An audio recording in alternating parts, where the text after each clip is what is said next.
Dios les bendiga. Podemos ir abriendo nuestras Biblias en el libro de los Hechos, capítulo 1. Hoy vamos a dar inicio a este nuevo tiempo de enseñanzas del libro de los Hechos, donde vamos a abarcar algunos capítulos y algunas enseñanzas de 9 a 10 enseñanzas. Y hoy vamos a abarcar lo que es nada más el capítulo 1.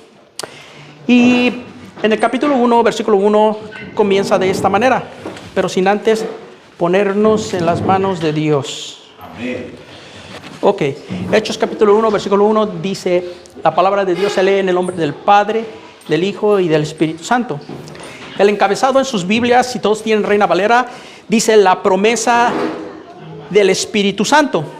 En el versículo 1 dice Lucas, que es el escritor de los Hechos, dice, en el primer tratado, oh Teófilo, hablé acerca de todas las cosas que Jesús comenzó a hacer y a enseñar hasta el día que fue recibido arriba, después de haber dado mandamientos por el Espíritu Santo a los apóstoles que había escogido, a quienes también después de haber padecido, se presentó vivo con muchas pruebas indubitables, apareciéndoles durante 40 días y hablándoles acerca del reino. Estando juntos, les mandó que no se fueran de Jerusalén, sino que esperasen la promesa del Padre, la cual les dijo, oísteis de mí, porque Juan ciertamente bautizó con agua, mas vosotros seréis bautizados en el Espíritu Santo dentro de no muchos días. Amén. Volvemos al versículo 1, dice, en el primer tratado, oh Teófilo, hablé acerca de las cosas que Jesús comenzó a hacer y a enseñar. Ahora, ¿de cuál tratado se refiere ahí el autor, que fue Lucas? En el primer tratado es en el Evangelio de Lucas. Lucas, doctor, investigador, un hombre muy preparado, fue el que trajo o el que narró el Evangelio de Lucas. Él, si nosotros nos vamos a Lucas capítulo 1, en los primeros 3 versículos, dice así rápidamente, dedicatoria a Teófilo. También aquí vemos a este personaje Teófilo. Algunos piensan que fue un hombre en el gobierno o un hombre de autoridad. Y aquí también Lucas le dedica a este hombre el Evangelio. Dice, puesto que ya muchos han tratado de poner en orden la historia de las cosas que entre nosotros han sido ciertísimas, tal como se nos enseñaron los que desde un principio lo vieron con sus ojos y fueron ministros de la palabra, a mí me ha parecido también, después de haber investigado con diligencia todas las cosas desde su origen, escribirlas por orden, oh excelentísimo Teófilo, para que conozcas bien la verdad de las cosas en las cuales han sido instruido. Ahora, ¿cuáles cosas? Aquí en el primer tratado habla de todo lo que Jesús vino a hacer, todo el ministerio de Jesús, todo lo que Jesús enseñó, la vida de Jesús, el ministerio de Jesús. Y aquí en el libro de los Hechos está hablando de ese primer tratado. Pero no lo deja ahí concluso, sino en el libro de los Hechos habla de la continuación, porque en el primer tratado, en el Evangelio de Lucas, Lucas está hablando de lo que Jesús hizo, pero desde su inicio de su ministerio hasta su muerte, resurrección y su ascensión, y hasta ahí se queda, se podría decir. Pero Hechos es un libro muy, muy, muy esencial, mis hermanos, porque Hechos habla de la continuación de lo que Jesús haría, pero a través de ¿quién? De su Espíritu Santo. Entonces no queda concluso. Jesús terminó su ministerio en su persona, dando su vida y dando todo, pero Jesús no termina ahí su ministerio. Él lo va a empezar y el Lucas nos va a decir a qué se refiere esto. Entonces En el Lucas versículo 2 dice, hasta el día que fue recibido arriba, después de haber dado mandamientos por el Espíritu Santo a los apóstoles que había escogido. Todos los apóstoles que con él habían hecho el ministerio por una duración de 3 años a 3 años y medio. A quienes también después de haber padecido, se presentó vivo con muchas pruebas indubitables, apareciéndoles durante 40 días y hablándoles acerca del reino. Recuerden de que Jesús le había enseñado a todos sus discípulos, los había instruido, los había guiado en el conocimiento de la verdad, les había dado todo lo que oyó del Padre se los dio a sus discípulos. Entonces pudiésemos decir que sus discípulos ya estaban preparados para el ministerio, pero no es así, porque ¿qué pasa? Cuando arrestan a Jesús, ¿qué hacen sus discípulos? Huyen. Y de alguna manera como que les entra el temor, porque también estaban en peligro sus vidas al ver a su maestro, que lo agarran y va rumbo a ser muerto, sacrificado. Entonces ellos tienen temor. Entonces todas las cosas de alguna manera que Jesús les había enseñado como que no se evidenciaban en sus vidas. Entonces Jesús sabía que sus discípulos no lo habían comprendido del todo bien. Entonces cuando Él resucita, Jesús se le aparece a sus discípulos, pero no para visitarlos. Hey, ¿cómo estás? Vengo a visitarte, vengo a darte muestra que ya resucité, ven mis manos, vean que yo soy. Sino que Jesús se les aparece, pero en esos 40 días, que en el versículo 3 nos narra, esos 40 días fue para reforzar y hablar y seguirles hablando acerca del reino, mis hermanos. ¿Por qué? Porque los discípulos no lo habían entendido del todo. Entonces Jesús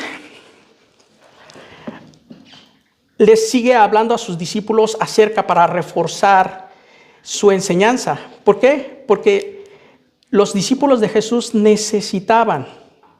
Ahora, dice en el versículo 3, dice, a quienes después de haber padecido se presentó vivo con muchas pruebas. Ahora, ¿cuáles fueron esas pruebas? La Biblia habla, por lo menos escribí 10 pruebas de que Jesús cuando resucita, Él da pruebas para que deje manifiesto que Él es. La primera prueba se le presenta a unas mujeres en la tumba, y eso lo podemos encontrar en Mateo capítulo 28, versículo 9 y 10. Se le presenta a María Magdalena, lo podemos ver en Marcos capítulo 16, versículo 9 y 11. A los 2 hombres en el camino de Emaús, en Marcos 16, capítulo 12. A Pedro en Jerusalén, Lucas 24, 34 y Primera de Corintios 15, 5. A los 10 discípulos, Lucas 24, 36. Lucas capítulo 24, versículo 36 al 43 y Juan 20, capítulo 20, versículo 19. A los 11 discípulos, esa es otra, primero a los 10 y después a los 11 discípulos. En Juan capítulo 20, versículo 24 en adelante. A los 7 discípulos que pescaban en Galilea, ahí lo podemos encontrar en Juan capítulo 21, del 1 al 23. A los 11 discípulos de vuelta, en otra ocasión, en Mateo capítulo 28, versículo 16 al 20, donde habla de la gran comisión. A 500 personas en Galilea.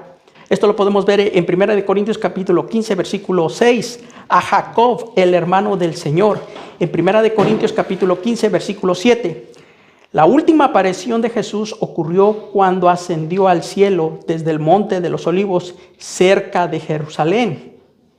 Entonces, versículo 3 dice, se le apareció se apareció dando pruebas indubitables. Indubitables quiere decir que no tenía duda de que Él era.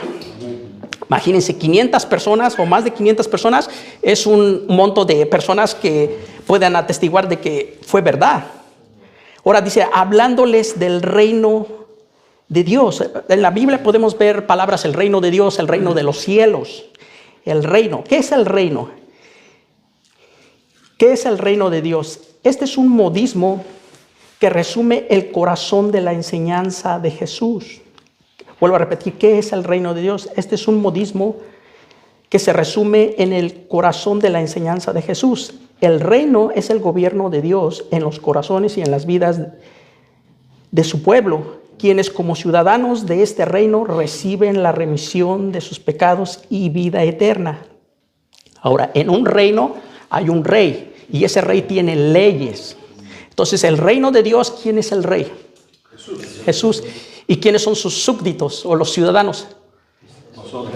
Y Dios tiene leyes, principios, mandamientos, mis hermanos.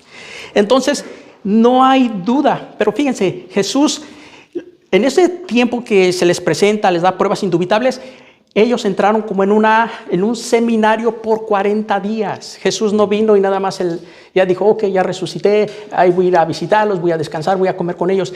Ellos aprendieron muchísimo más de lo que pudieron aprender en los 3 años de Jesús, porque Jesús volvió a reforzarles muchísimas cosas que aún ellos ignoraban, mis hermanos. Ahora, en el reino de Dios, desde la antigüedad, tenía igual como principios. El reino de Dios era el gobierno de Dios, pero se remontaba desde el Antiguo Testamento, desde la ley, los profetas y los salmos. Tanto que cuando Jesús en su ministerio enseñaba, siempre echaba mano del Antiguo Testamento, de la ley, de los profetas y de los salmos. ¿Por qué? Porque en él se cumplió la ley. Él era todos los sacrificios, era el tabernáculo. En él era todos los tipos y símbolos de la ley. Ahora, en los profetas profetizaban, como en Isaías capítulo 9, de que él iba a nacer ¿de dónde? De una virgen. En Isaías 53, Isaías profetizaba de un siervo sufriente, en Isaías 53. Entonces, y en muchísimos de los profetas, y en los salmos mesiánicos como el Salmo 2, el Salmo 22 y muchísimos otros salmos que evidenciaban y apuntaban a Cristo. Entonces, esto fue lo que Jesús les vino a reafirmar a sus discípulos o a los que habían creído en él, mis hermanos. No era nada fácil.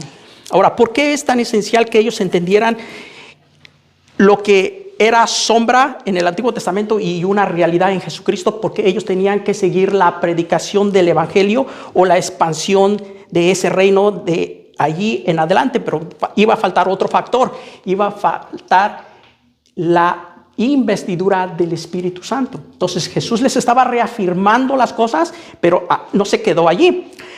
Vamos al versículo 4. Dice, y estando juntos les mandó que no se fueran de Jerusalén, sino que esperasen la promesa del Padre, la cual les dijo, oísteis de mí. Porque Juan ciertamente bautizó con agua, mas vosotros seréis bautizados con el Espíritu Santo dentro de no muchos días.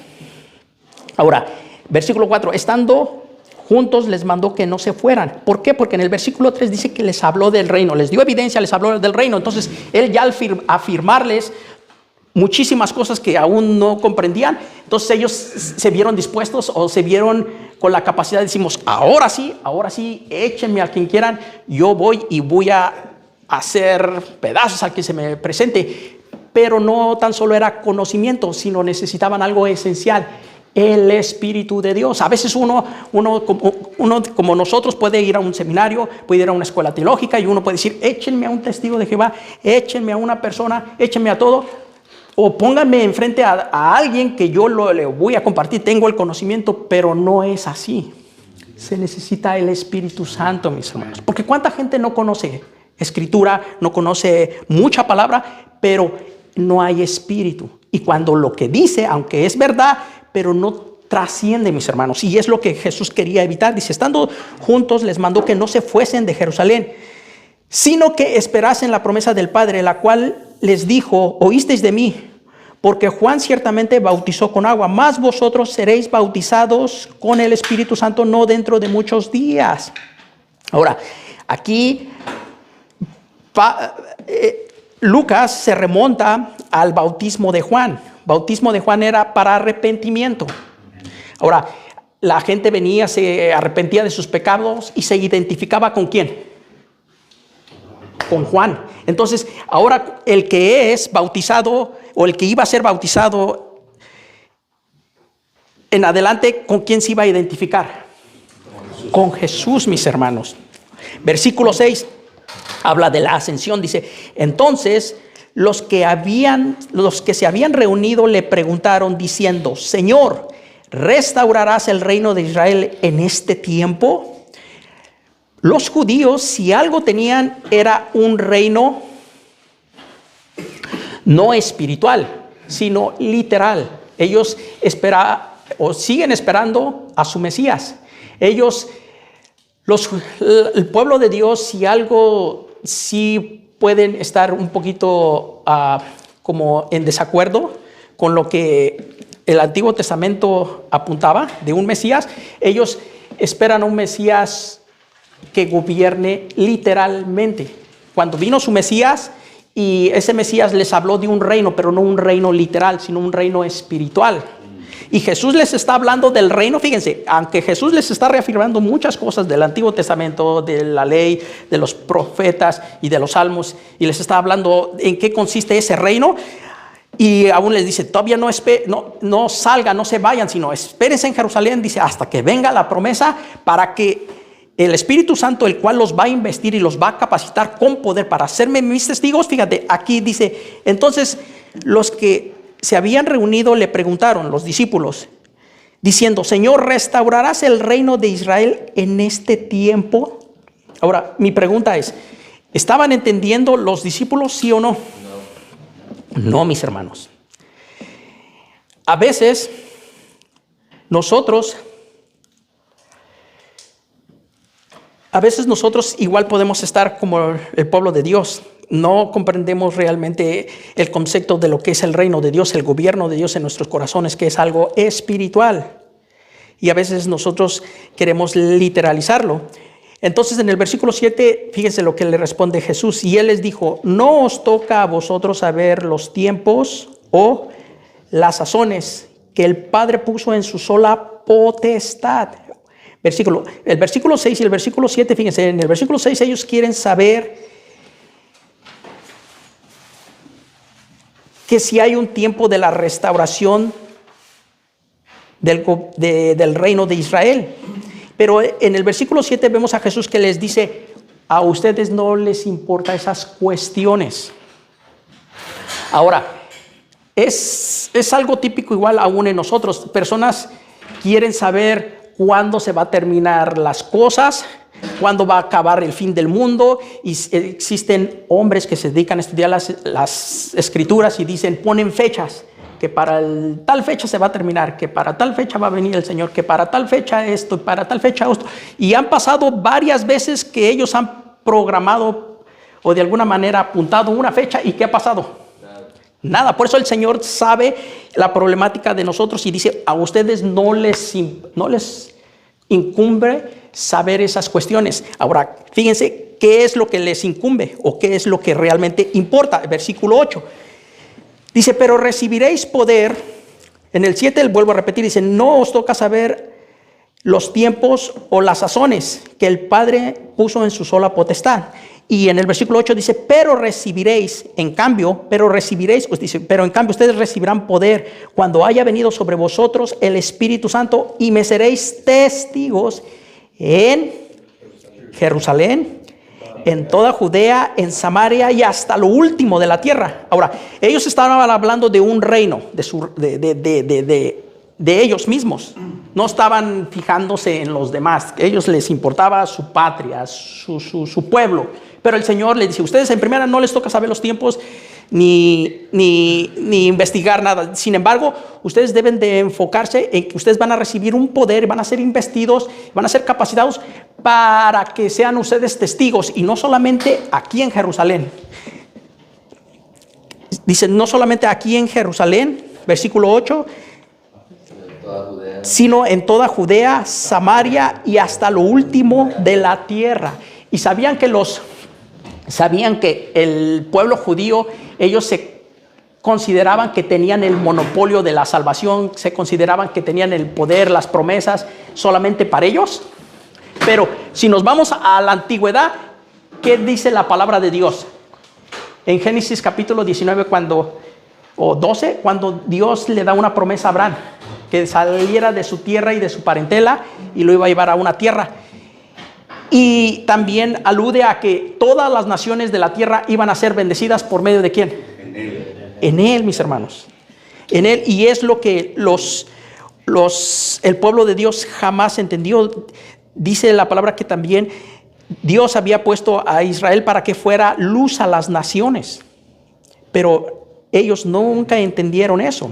Entonces en el versículo 8 aquí está la clave, dice: pero recibiréis poder cuando haya venido sobre vosotros el Espíritu Santo.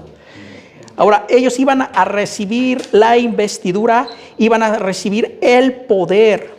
¿Para qué? Para ser testigos. ¿Y qué es la palabra testigo? ¿Alguien? Hermano Benjamín. Testimonio, alguien que testifica de algo. Alguien que testifica de una verdad. Tiene que ver una persona que murió para tener un testimonio. Exactamente. Ahora, alguien que atestigua de una verdad, de lo que ha visto, de lo que ha vivido. Pero la palabra igual en el griego, que es la palabra mártir, también apunta a alguien que incluso va a dar su vida por esa causa de atestiguar esa verdad. Ahora mi pregunta es: ¿cómo murieron todos los discípulos de Jesús? Excepto uno. Fueron testigos. Usted y yo somos llamados, tenemos una relación con Dios. Dios nos ha ido procesando en toda nuestra vida. Dios, al haber creído con Él, hemos sido nosotros unidos a Cristo, unidos en su muerte, en su resurrección. Pero también Dios nos ha dado a su Espíritu Santo para que nosotros le seamos testigos, mis hermanos. Ahora, ese testigo lleva la connotación hasta de que usted pueda entregar su vida. ¿Por qué creen que en los primeros 300 años de la iglesia cristiana, los testigos de Jesús, empezando con sus discípulos y todos los que creyeron de la palabra de los apóstoles en adelante, morían por la causa del evangelio? Ahora, todo eso se ha perdido, mis hermanos. Ahora, el cristianismo en esta actualidad, si lo contextualizamos, el evangelio no tiene esa esencia de la primera iglesia primitiva. Fíjense, el poder que iban a recibir del Espíritu Santo, la investidura del Espíritu Santo, los iba a capacitar para ser de ese calibre. Ahora, usted y yo hemos recibido al Espíritu Santo. Ahora, mi pregunta es: ¿somos de ese calibre? ¿Estamos dispuestos incluso a dar nuestra vida por la causa de Jesús? Solamente nosotros, cada quien sabe en su corazón. Pero seguimos. Ellos iban a ser investidos para poder ser testigos, empezando por su patria, por Samaria, por Jerusalén, Judea, Samaria y hasta lo último de la tierra. Versículo 9: y habiendo dicho estas cosas, viéndolo ellos, fue alzado y le recibió una nube que lo ocultó de sus ojos. Y estando ellos con los ojos puestos en el cielo, entre tanto que él se iba, he aquí, se pusieron junto a ellos 2 varones con vestiduras blancas, los cuales también les dijeron: varones Galileos, ¿por qué estáis mirando al cielo? Este mismo Jesús que ha sido tomado de vosotros al cielo, así vendrá como le habéis visto ir al cielo. Ahora fíjense, aunque los discípulos, Jesús les estaba diciendo que no se fueran de Jerusalén, sino que esperasen la promesa del Padre. Ahora, ¿ellos habían recibido la promesa del Padre? ¿Sí o no? ¿Cuántas veces? Cuando Jesús estaba con ellos, en Lucas, capítulo 24, versículo 49, dice, Jesús estando con ellos, cuando Él les promete al Espíritu Santo. Lucas 24, 49 dice: he aquí yo enviaré la promesa de mi Padre sobre vosotros, pero quedaos vosotros en la ciudad de Jerusalén hasta que seáis investidos de poder de lo alto. Esa es una prueba de que Jesús les había prometido, o el Padre les había prometido el Espíritu Santo. En Juan capítulo 14, versículo 16, Jesús vuelve a repetir: yo rogaré al Padre y os dará otro consolador para que esté con vosotros para siempre. Porque aún allí el Espíritu Santo no había, ¿cómo se llama?, descendido para permanecer permanentemente en cada creyente, en cada corazón. Aunque en eventos o en partes Jesús les había impartido el Espíritu Santo, pero no permanentemente. En Juan capítulo 15, versículo 26, vemos otra aludación, otro versículo en el cual Jesús les reitera esa promesa. En Juan capítulo 5, versículo 26 dice: pero cuando venga el Consolador, a quien yo enviaré del Padre, el Espíritu de verdad, el cual procede del Padre, Él dará testimonio acerca de mí. Entonces vemos cómo la promesa de que les iba a enviar al Espíritu Santo aún no se quedaba en el ministerio de Jesús. Eso se remontaba desde la antigüedad, mis hermanos. En Ezequiel capítulo 36, versículo 26, viendo Dios cómo era el pueblo judío necio, duro de corazón, duro de cerviz, y que no podía cumplir sus mandamientos, en Ezequiel capítulo 36, versículo 26, dice que habría un tiempo en que Él iba a hacer una obra regeneradora en el corazón de su pueblo, o de todos aquellos que iban, en especial a su pueblo, pero también en todos los que iban a creer en Él, de quitar un corazón de piedra. ¿Ahora qué es una piedra? Una piedra no le penetra nada. Y lo iba a remover, iba a poner un corazón de carne, y iba a poner dentro de nosotros o de ellos su Santo Espíritu para que pudiera obedecer sus leyes y ponerlas por obra. También lo vemos en Joel capítulo 2, versículo 28, un versículo muy famoso. En Isaías 43, versículo 3, también vemos esa promesa desde el Antiguo Testamento. Tanto en el Antiguo Testamento como en el Antiguo Testamento, en el Nuevo Testamento, vemos siempre reiteradas veces esa promesa. Por eso, en el versículo 8 dice: pero recibiréis poder cuando haya venido sobre vosotros el Espíritu Santo, y me seréis testigos en Jerusalén, Judea, Samaria y hasta lo último de la tierra. Aunque ellos habían recibido todas esas instrucciones, cuando fue recibido, y Jesús dice: habiendo dicho estas cosas, viéndolo ellos, fue alzado y le recibió una nube que lo ocultó de sus ojos. Y estando ellos con los ojos puestos en el cielo, entre tanto él se iba, he aquí, se pusieron junto a ellos dos varones con vestiduras blancas, los cuales también les dijeron: varones Galileos, ¿por qué estáis mirando al cielo? Este mismo Jesús que ha sido tomado de vosotros al cielo, así vendrá como le habéis visto. Como le habéis visto. ¿Cómo se fue el Señor? Ascendió al cielo en una nube. Y dice: así mismo volverá. Ahora, en Mateo capítulo 24 habla de esa venida de vuelta de Jesús entre las nubes. Mateo 24 capítulo 24 versículo 30, y también en Mateo 26 64, y en Apocalipsis 1:7. En Apocalipsis 1:7 dice: he aquí viene con las nubes, y todo ojo le verá, y los que le traspasaron, y todos los linajes de la tierra harán lamentación por él. Sí, amén. Pero dice: he aquí viene en las nubes y todo ojo le verá. Como está diciendo, estos varones, ellos se quedan contemplando. Ya se va mi maestro. Y se quedan contemplando. Y los varones con vestiduras blancas le dicen: hey, tienen una misión. Como diciendo: despierten, wake up. Y a veces nosotros, ¿qué pasa? Contemplamos mucho, ¿qué? El cielo. Contemplamos mucho las cosas de Dios, pero hay una misión afuera, mis hermanos.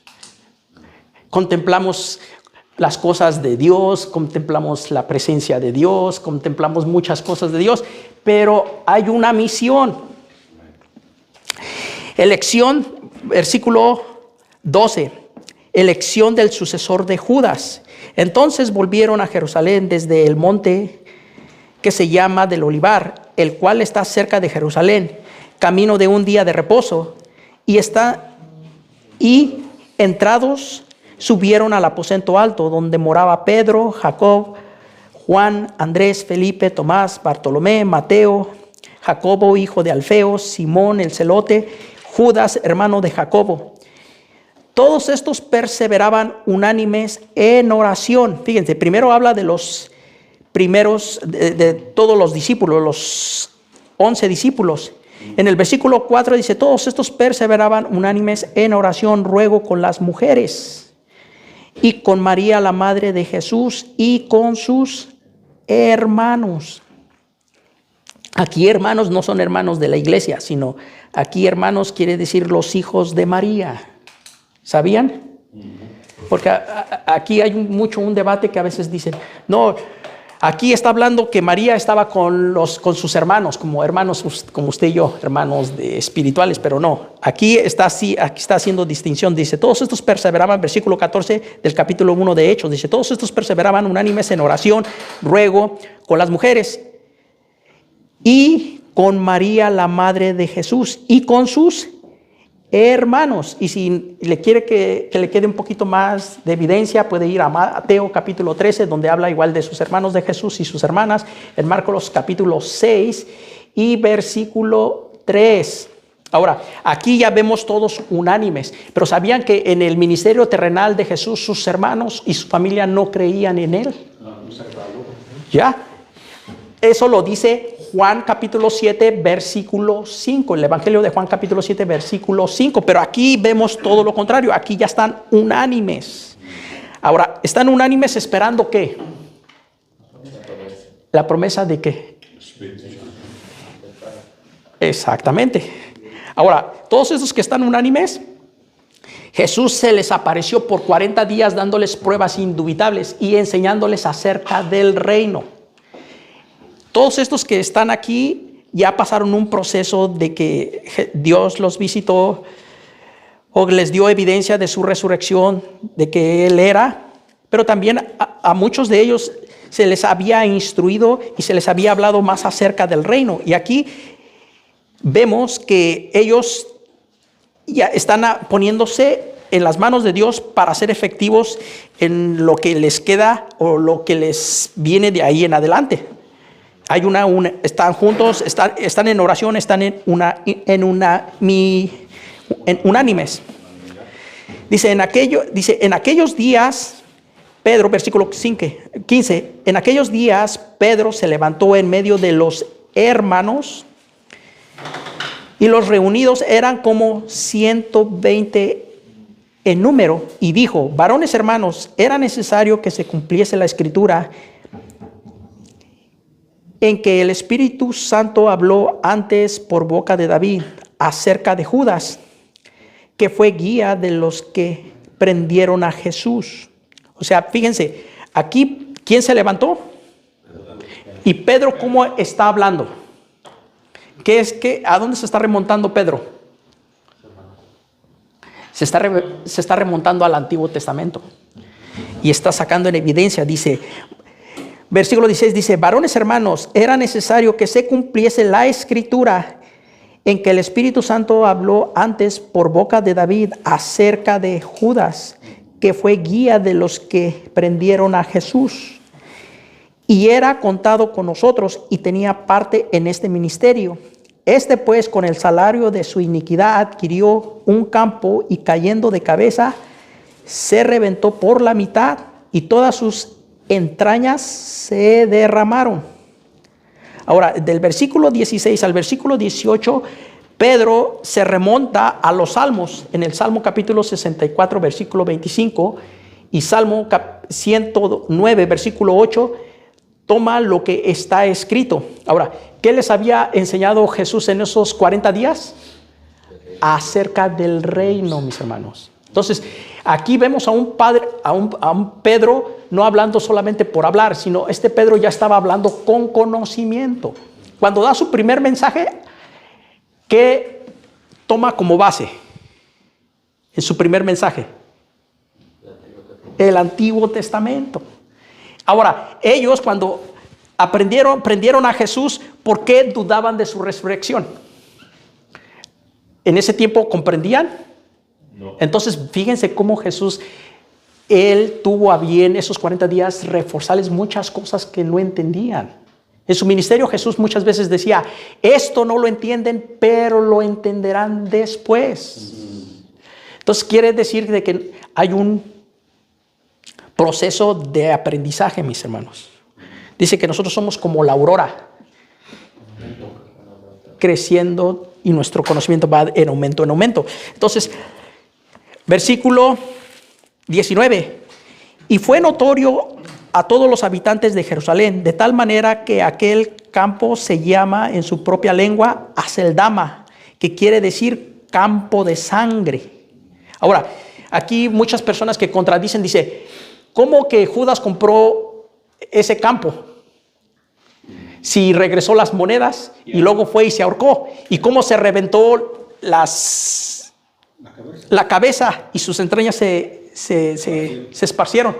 Pues aquí hay un comentarista dice que cuando él regresó las monedas, los sumos sacerdotes, Anás y Caifás, dijeron, no, este dinero no es bueno echarlo en el tesoro del templo. Dice, mejor compremos algo, un terreno. Ahora, cuando él va y se ahorca, pero según comentaristas dicen que posteriormente se quebró la rama y cayó de cabeza en una roca y se despedazó. Entonces, todo tiene un porqué, mis hermanos. Versículo 20 dice, porque está escrito en el libro de los Salmos, fíjate, está escrito en el libro de los Salmos, sea hecha desierta su habitación y que no haya quien more en ella. Dice, y tome otro su oficio. Es necesario pues que de estos hombres que han estado juntos con nosotros todo el tiempo que el Señor Jesús estaba y salía con nosotros, comenzando desde el bautismo de Juan hasta el día en que entre nosotros fue recibido arriba, uno sea hecho testigo con nosotros de su resurrección. Y señalaron a dos, a José llamado Barsabas, a quien tenía por sobrenombre Justo, y a Matías. Ahora, Pedro hace hincapié en lo que pasó con Judas, y también está exponiendo que es necesario tener un sucesor. Y este sucesor, habían dos hombres, uno llamado Barsabas, que tenía por sobrenombre Justo, y a Matías. Dice, y orando dijeron, tú, Señor, que conoces los corazones de todos, muestra cuál de estos dos has escogido para que tome la parte del ministerio y el apostolado de que cayó Judas por transgresión para irse a su propio lugar. Y les echaron suertes, y la suerte cayó sobre Matías, y fue contado con los 11 apóstoles. Entonces, ahora, dice la palabra de Dios que en el versículo 25, para que tome parte en este ministerio y apostolado, de que cayó Judas por transgresión para irse a su habitación, y versículo 26, el último versículo, dice, y les echaron suertes, y la suerte cayó sobre Matías, y fue contado con los 11. Ahora, aquí aparentemente uno dice, pues echar suerte es malo. Pero no, es tradición de que era tradición ellos. Mira, hay un proverbio que dice, la suerte se echa sobre el regazo. Proverbio 16:33, la suerte se echa sobre el regazo, más de Jehová es la decisión de ella. Ahora, aquí solamente vemos dos veces que se echa suerte. Una está en este lugar. Hay otra donde se echan suertes. ¿En la ropa de quién? Jesús. De Jesús. Pero no es común esa costumbre ya. Ahora, preguntas, mis hermanos. Son las 8 en punto. El libro de los Hechos es muy, muy, muy importantísimo, mis hermanos. Es tan vital porque sin el libro de los Hechos no pudiésemos tener una conexión con las enseñanzas de Jesús, los 4 evangelios, con las epístolas generales y las cartas paulinas. El libro de los Hechos es un libro de historia en la cual nos narra la iglesia primitiva, cómo comienza en el día del Pentecostés y cómo culmina en el libro de los Hechos con el arresto de Pablo en Roma. Comienza en Judea y termina en Roma. ¿Y qué dijo Jesús? Me seréis testigos en Jerusalén, en Judea, en Samaria y hasta lo último de la tierra. Entonces, cuando llega a Roma, en esa edad antigua, creían que Roma era lo último. Y en Roma era como la que encabezaba todo el poder global. Entonces, ¿se cumplió o no se cumplió?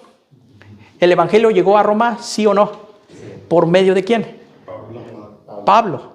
En el libro de los Hechos nos habla acerca del Espíritu Santo, mis hermanos, de la reverencia que uno debe de tener en el Espíritu Santo, cómo el Espíritu Santo tomaba el control, cómo el Espíritu Santo tomaba el poder, cómo el Espíritu Santo, Él proveía y Él también quitaba.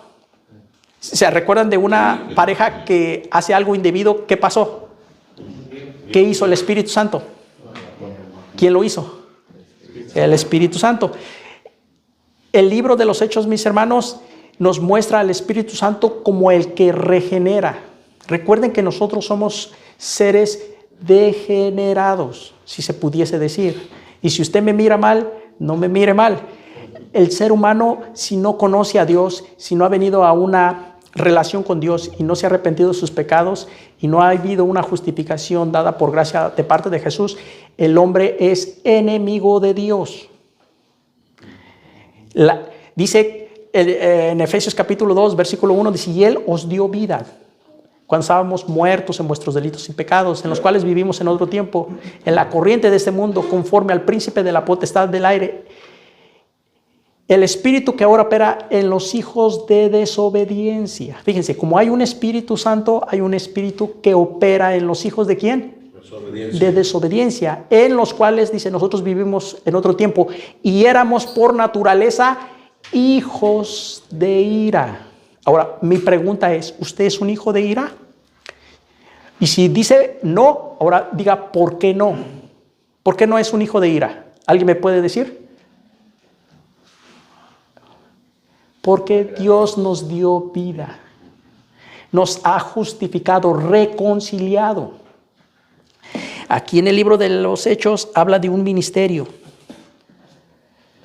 de ir y predicar el evangelio, de ir ser testigos, aunque no usa la palabra reconciliar, pero uno tiene que reconciliar a un mundo, mis hermanos, a nuestros familiares. Yo tengo familiares muy paganos que no conocen de Dios y desafortunadamente si no vienen a una relación con Dios, su eternidad va a ser eternamente separado de Dios.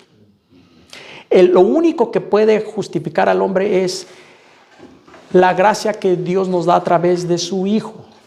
No por buenas obras, no por lo que usted se porte bien, no porque usted sea guapo, elegante, famoso, rico. Uno recibe la gracia de Dios por un favor que Dios nos otorga.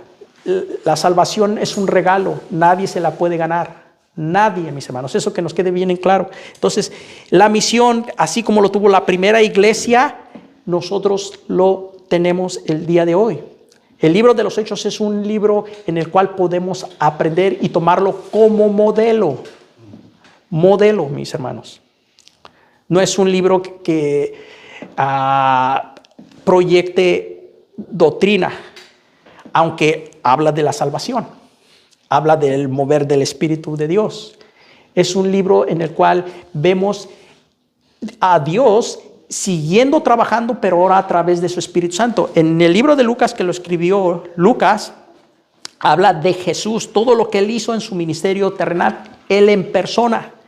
Pero en el libro de los Hechos habla de la continuación del ministerio,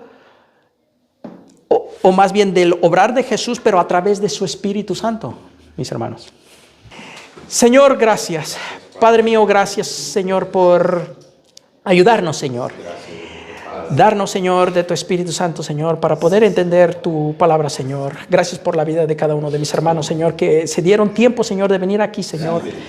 Padre mío, sea usted, Señor, guiándolos, sea usted trabajando en sus vidas, Señor. Sé que, mi Dios, que hay preguntas que a lo mejor todavía hay en nosotros, Señor, pero tú pacientemente, Señor, tú nos las responderás en el proceso de estas enseñanzas, Señor. Padre mío, que los que estén aquí, Señor, no se queden solamente con eso, Señor, sino que puedan tomar iniciativa, Señor, de culminar estas enseñanzas, Señor, porque no se queda nada más aquí, Señor. Todo hay un porqué, Señor. Y sabemos, Señor, que la siguiente clase, Señor, tú darás evidencia según el relato bíblico, Señor, de esa promesa ya hecha realidad, Señor, en tu iglesia, Padre mío. Padre mío, yo te pido por cada uno de mis hermanos, yo los pongo en tus manos, Señor, y sea usted, Señor, guiándolos, sea usted tratándolos, Señor, sea su Espíritu Santo, Señor, guiándolos a tu verdad, Señor, y a cada cosa que ellos emprendan según o acorde a tu voluntad, Señor. Señor, te doy gracias por mi vida, gracias por ayudarme y ayúdanos, Señor, a regresar a nuestras casas bien, a salvo, Señor. Yo pongo este tiempo en tus manos, en el nombre de Jesús. Amén. Amén. Gloria a Dios.